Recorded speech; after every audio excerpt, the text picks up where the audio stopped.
अस्सलाम वालेकुम स्टूडेंट्स, क्या हाल है? ठीक ठाक हैं? उम्मीद करता हूँ आप सब बच्चे ठीक होंगे। बच्चों, हम केमिस्ट्री 10 क्लास की पढ़ रहे थे और यूनिट नंबर 10 पे थे। पहले हमने एरहेनियस कंसेप्ट पढ़ा, एसिड एंड बेस का, फिर ब्रॉन्स्टर-लॉरी का पढ़ा और फिर मैंने आपको लेविस कंसेप्ट का बताया, एसिड और बेस का।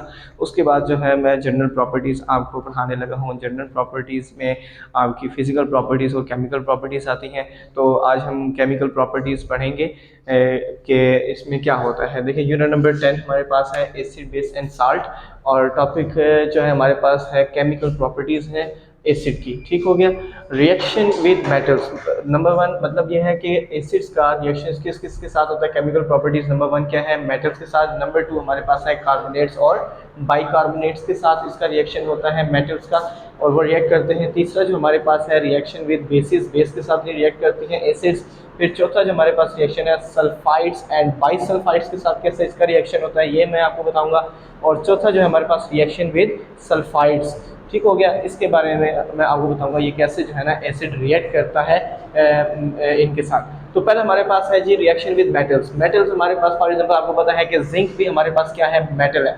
जिंक हमारे पास क्या है? मेटल। आपको पता है कि जिंक की पावर क्या होती है? ऑक्सीडेशन स्टेट 2 होती है। ठीक हो गया। अब ये Zn जो है ये SO4 के साथ आके रिएक्ट करेगा, और आपको पता है कि SO4 की भी जो है ऑक्सीडेशन पावर जो होती है -2। ये हो गया +2 और -2, ये मिला के ये हो गया ZnSO4। इसने रिएक्शन बना लिया। ZnSO4 बन के हमारे पास बाकी क्या रह गया? H2। H2 जो है ना वो हाइड्रोजन गैस बन के वो इवॉल्व हो जाएगी, वो रिलीज हो जाएगी, ऊपर की तरफ निकल जाएगी। नेक्स्ट जो है हमारे पास एसिड का रिएक्शन आता है, reaction with carbonates and bicarbonates. Carbonates के लिहाज से देखा जाए तो हमारे पास है कैल्शियम कार्बोनेट। कैल्शियम कार्बोनेट के अंदर हम एसिड डालेंगे HCl, हाइड्रोक्लोरिक एसिड। 2 अमाउंट हम डालेंगे, जो है HCl डालेंगे 2 अमाउंट। किस लिए डालेंगे? क्योंकि ये जो कैल्शियम है हमारे पास ग्रुप नंबर 2 का है, तो इसकी जो ऑक्सीडेशन स्टेट होती है +2 होती है, मतलब इसमें से 2 इलेक्ट्रॉन हम आराम से रिमूव कर सकते हैं। तो और ये जो क्लोरीन है इसको हमने 2 इसीलिए ताकि ये इसकी A1 कैपेसिटी होती है, इस जो है ये 2 बन के इसी तरह इसके साथ ये मिल सके। कैल्शियम जो है वो जब क्लोरीन के साथ मिलेगा तो कैल्शियम क्या बना देगा? कैल्शियम क्लोराइड बना देगा। सेम एज यहाँ पे क्या होगा कि यहाँ पे एक कार्बन डाइऑक्साइड बना देगा। ठीक है, जो यहाँ पे एक ऑक्सीजन रह गया था वो इस 2 हाइड्रोजन के साथ मिलके क्या बना देगा? वाटर बना देगा। ये जो कार्बन डाइऑक्साइड है ये इसी रिएक्शन में इवॉल्व हो जाएगा। ये यहाँ पे आपको सीन नहीं होगा, नजर नहीं आएगा। इस एरो का मतलब ये है कि ये क्या हो जाती है? इवॉल्व हो जाती है, गैस बन के उड़ जाती है। तीसरा हमारे पास रिएक्शन है रिएक्शन विद बेसिस, कि एसिड जो है बेस के साथ कैसे रिएक्शन करते हैं। फॉर एग्जांपल हमारे पास ये बेस है सोडियम हाइड्रोक्साइड। ठीक हो गया। इसके साथ हमने रिएक्शन कराया हाइड्रोक्लोरिक एसिड का, ये हो गया हमारे पास एसिड और ये हो गया हमारे पास बेस।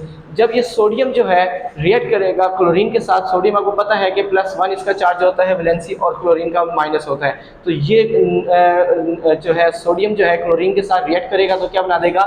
NaCl बनाएगा। और इसी तरह ये हाइड्रोजन और ये हाइड्रोजन और ये ऑक्सीजन मिलके हमारे पास क्या बना देगा? वाटर बना देगा। बहुत ही सिंपल सा है, बेस के साथ रिएक्शन है इसका। नेक्स्ट हमारे पास एसिड का जो रिएक्शन होता है सल्फाइड्स एंड बाइसल्फाइड्स के साथ होता है। ठीक है। रिएक्शन में देखें सल्फाइड्स क्या होता है? कैल्शियम सल्फाइड +2 HCl, इसमें हम डालेंगे 2 अमाउंट ऑफ जो है HCl डालेंगे। सबसे बड़ी बात बच्चों ये है कि यहाँ पे हमने बैलेंसिंग कैसे करनी है। बैलेंसिंग हम ऐसे करेंगे कि हमने यहाँ पे लिया क्या है। अब देखें कैल्शियम जो है ग्रुप नंबर 2 में आता है और इसकी ऑक्सीडेशन स्टेट आपको पता है कि +2 होती है। तो +2 होने की वजह से आपको पता है कि क्लोरीन की 1 होती है, तो इस वजह से हमने इसको 2 अमाउंट में लिया है ताकि ये 1 और -1 करके ये -2 में आ जाए। इसी तरह ये देखें जब ये कैल्शियम क्लोरीन के साथ मिलेगा तो ये कैल्शियम क्लोराइड Cl2 बनेगा ऐसे। ठीक हो गया। और ये जो है यहाँ से सल्फर डाइऑक्साइड जो है वो गैस बन के इवॉल्व हो जाएगा। जो यहाँ से एक ऑक्सीजन रह गया था, ठीक है, वो इन 2 हाइड्रोजन के साथ मिलकर क्या बना देगा? वाटर बना देगा।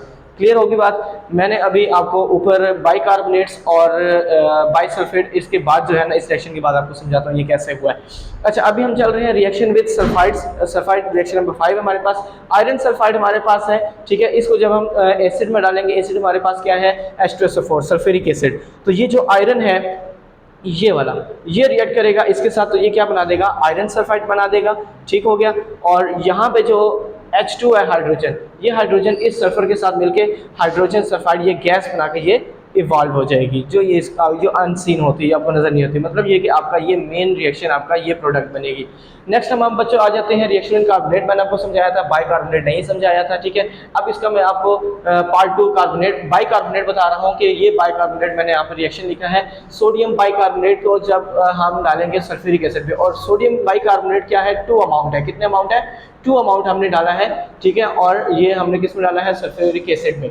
तो ये क्या बना देगा, Na2 जो है मिल जाएगा किसके साथ, SO4 के साथ। अब सबसे बड़ी वजह ये है कि हमने यहाँ पे 2 अमाउंट ऑफ सोडियम बाइकार्बोनेट क्यों लिया है, क्योंकि आपको पता है कि SO4 की वैलेंसी -2 होती है, तो सोडियम की क्या होती है, +1, ठीक हो गया। तो हमें ये इसके साथ बैलेंस का इक्वेशन नहीं होगा, जिसकी वजह से हमें 2 अमाउंट ऑफ सोडियम लेना पड़ा। +1 बन के क्या बन गया, +2। तो सेम एज, इस वजह से ये आपस में बैलेंसिंग इक्वेशन करके ये क्या बन गया, ये सोडियम ये सल्फेट बना के सोडियम सल्फेट बना दिया। समझ आ गई बात बच्चों।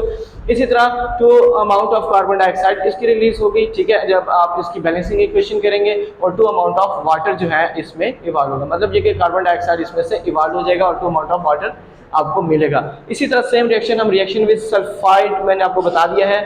बाइसल्फाइड का क्या होता है एसिड्स के साथ, देखिए सोडियम बाइसल्फाइड को जब हम डालेंगे एसिड के अंदर, यहाँ पे एसिड हमारे पास HCl। अब यहाँ पे हमने 2 अमाउंट क्यों नहीं लिया, क्योंकि आपको पता है कि सोडियम भी अगर +1 देता है वैलेंसी, तो क्लोरीन भी क्या देता है, -1 ही देता है। तो इस वजह से यहाँ पे 2 अमाउंट ऑफ हमें लेने की जरूरत नहीं है, क्योंकि ये जो सोडियम है डायरेक्टली इसके साथ रिएक्ट कर लेगा, -1 और +1 में ये कंपाउंड बनाएगा। तो ये हमारे पास क्या आ गया, NaCl से आ गया, ठीक है। और यहाँ पे SO2 जो है वो क्या हो जाएगा, इवॉल्व हो जाएगा। जो SO3 में से एक ऑक्सीजन जो रह गया था, वो इन 2 हाइड्रोजन के साथ मिलके क्या बना देगा, वाटर बना देगा। तो बच्चों ये जो था, ये बाइसल्फेट का रिएक्शन था।